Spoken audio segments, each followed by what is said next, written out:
Ahora vamos a empezar a analizar cómo funcionan las interfaces gráficas. Recordemos que las interfaces gráficas de usuario funcionan en base a una actividad. Una actividad contiene interfaz de usuario. Para eso, existe la clase View, que es una clase de Java que está disponible dentro de un paquete del SDK, que es android.view, y representa un objeto rectangular en pantalla que tiene sus medidas, tiene control de desplazamiento cuando el contenido de ese view es más grande que las medidas que posee, soporta entrada y salida de foco y gestión y presión de teclas. Vamos a hacer una aclaración, un pequeño paréntesis. Los equipos Android pueden disponer de pantallas táctiles, pantallas touch, pueden disponer de teclados físicos, o sea, de sostener teclas, puede disponer también de ciertas metodologías de ingreso de manejo de cursor, por ejemplo, puede ser un joystick, por ejemplo, puede ser una pequeña bolita que funciona en 9 direcciones, arriba, abajo, derecha, izquierda, diagonales y presión, como un disparo. Una especie de bolita, una rueda, como si fuera la rueda del mouse al revés, como si fuera un trackball.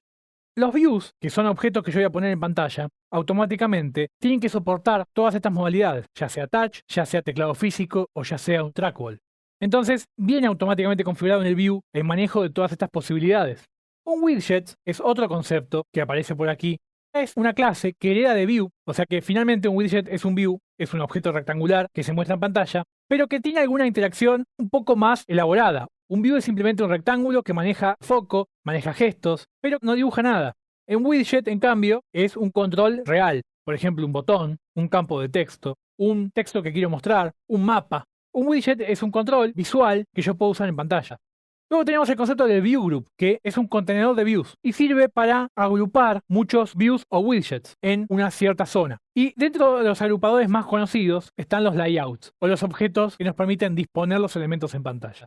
Un layout lo que se encarga es de disponer su contenido de alguna manera. Teniendo en cuenta que Android es un sistema operativo que maneja múltiples dispositivos de múltiples marcas, de múltiples fabricantes, implica que hay múltiples resoluciones de pantalla.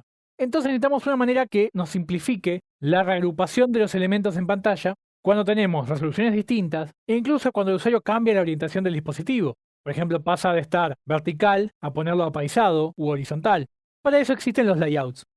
Algunos layouts para comentar ahora muy rápidamente. Frame layout está pensado para ubicar un solo elemento. Yo tengo que ubicar un solo elemento en pantalla. Voy a poner un frame layout. Recordemos que un layout puede ser un view group. Y dentro del frame layout, un mapa, por decir algo.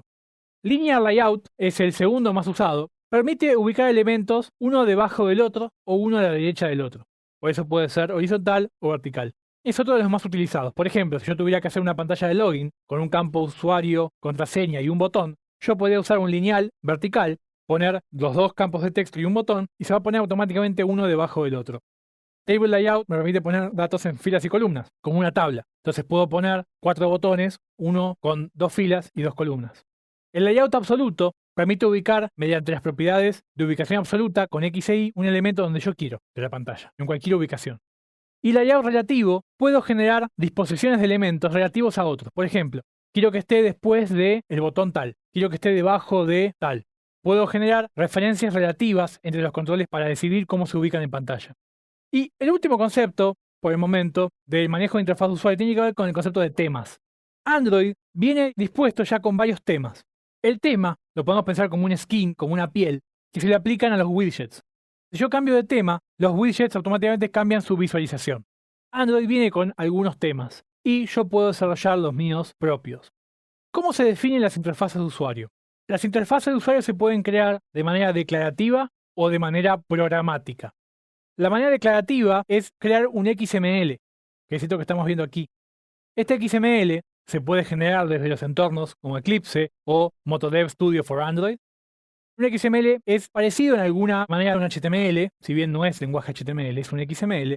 Permite definir, por ejemplo, aquí un layout relativo, y dentro del relativo tengo un text view, que es el que dice type here. Luego tengo un edit text, que es el widget que me permite escribir un texto. Luego tengo un botón de OK y un botón de cancel. Esto dibuja esta ventana que vemos aquí. Esta es la manera declarativa. También yo podría hacerla con código Java. Eso es, por ejemplo, hacer new relative layout, definir sus propiedades, hacer un new text view, hacer un new edit text, hacer un new button y hacer todo con código. Muy al estilo de Java Standard Edition como AWT o Swing, sin ninguna herramienta que nos ayude. Pero lo ideal es que usemos el XML, porque de tener cierta ayuda del entorno de desarrollo, nos va a permitir trabajar mucho mejor, mucho más rápido y mucho más prolijo. Por ejemplo, Por cada elemento que yo coloque en mi XML, automáticamente el entorno me va a crear un objeto que ya va a estar instanciado y automáticamente asociado a este elemento del XML para poder trabajar desde el código. Para eso existe una clase que se llama R, que posee automáticamente acceso a todos los recursos que yo tengo en mi aplicación. Puede acceder a todos los textos, puede acceder a todas las pantallas, puede acceder a todos los elementos que yo defino en los XML, puede acceder a todas las imágenes. El entorno automáticamente está leyendo los cambios que hubiera sobre el file system, sobre el sistema de archivos de mi proyecto, o todos los cambios que pudiera haber sobre los XML, donde yo defino la interfaz de usuario, y va actualizando esta clase.